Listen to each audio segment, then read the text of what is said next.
Kebebasan tertinggi di Indonesia itu apa? Kebebasan tertinggi di Indonesia itu apa? MPR.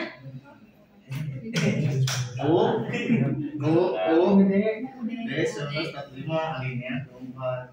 Itu yang menjadi landasan dasar dan itu yang menjadi landasan di sisi lain sebagai landasan hukum, di sisi lain itu sebagai landasan dasar negara. Gitu. Jadi jelas ya, Pancasila itu dapat dijadikan sebagai dasar pengetahuan karena dia memiliki sistematika yang cukup runut dan jelas sehingga dapat dijadikan sebagai dasar pengetahuan. Objektif, kalau dilihat dari segi objektivitas Pancasila, Pancasila terbebas dari kepentingan pribadi. Tapi mungkin Pancasila pada saat ini hanya bersifat utopis, hanya bersifat gaya bahasa khayalan yang tidak diamalkan. Nah, kalau kita lihat Pancasila dari sisi objektivitasnya, maka menurut rekan-rekan sendiri, apakah Pancasila itu sudah mengkristal ke dalam jiwa masyarakat? Nah, kalau belum, berarti Pancasila itu belum dapat dijadikan sebagai dasar ilmu pengetahuan. Karena ketika kita berbicara tentang nilai dasar ilmu pengetahuan, maka di sana juga ada hal-hal yang bersifat objektif itu tadi. Kita harus mengamalkannya, kita harus terlepas dari kepentingan pribadi. Itu yang namanya Pancasila sebagai dasar ilmu pengetahuan.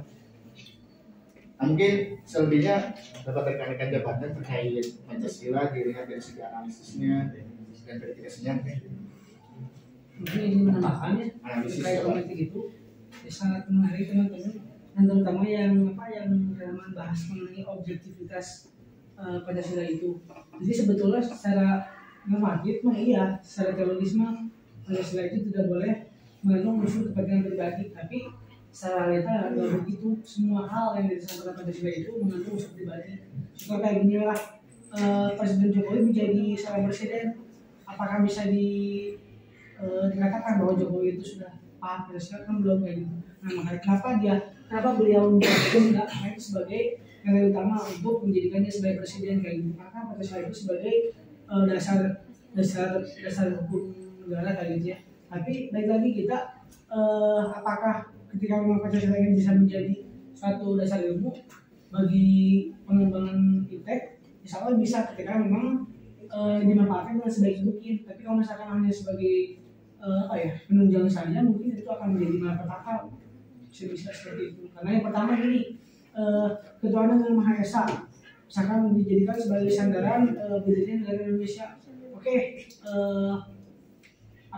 ketuhanan yang Maha Esa itu harusnya Maha Esa, harusnya satu. Tapi di sini semuanya ada berbagai agama. Maka pada hakikatnya ya itu nggak bisa dijadikan sebagai landasan kayak gitu, karena masih ada agama lain. Itulah salah satunya kenapa menurut saya Pancasila itu belum menjadi satu dasar hukum yang kokoh gitu, yang masif. Karena ya dari itu pun sudah bisa disimpulkan bahwa atau sila pertama itu tidak sama dengan kenyataan. Terus yang kedua, kemasyarakat yang beradab.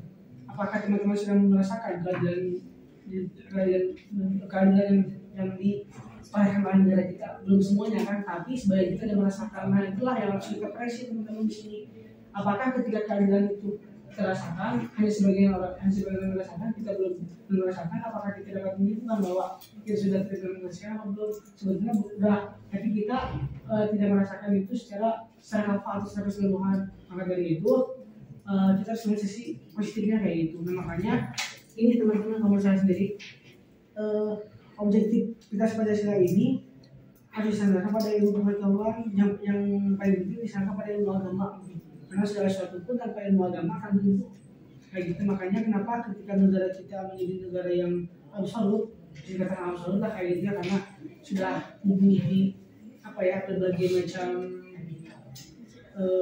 hukum kayak gitu. Nah, maka dari itu harus dijaga hukum tersebut dengan sebaik mungkin, yaitu oleh ini yang dari penyangga. Yang pertama ontologi, yang kedua dengan sosiologi kayak gitu. Nah, bersangkutan dengan eh, apakah sudah terasa atau belum gitu implikasinya. Kalau menurut saya sendiri dampak atau implikasi dari Pancasila sebagai dasar pengembangan wilayah itu sudah terasa sebetulnya secara apa ya, secara empiris, tapi oleh sebagian orang teman-teman. Ya kayak kita lah sebagai masyarakat, sebagai mahasiswa, kita kan masih mata-mata bisa di sini itu tanpa ada bantuan dari ilmu kan. Misalkan kita nih lahir dan badan lemah kayak gitu, lahir dari badan lemah itu kan nggak punya apa-apa gitu ya. Tapi dari orang tua, pengetahuan sebagainya kita pasti punya bukan bekal.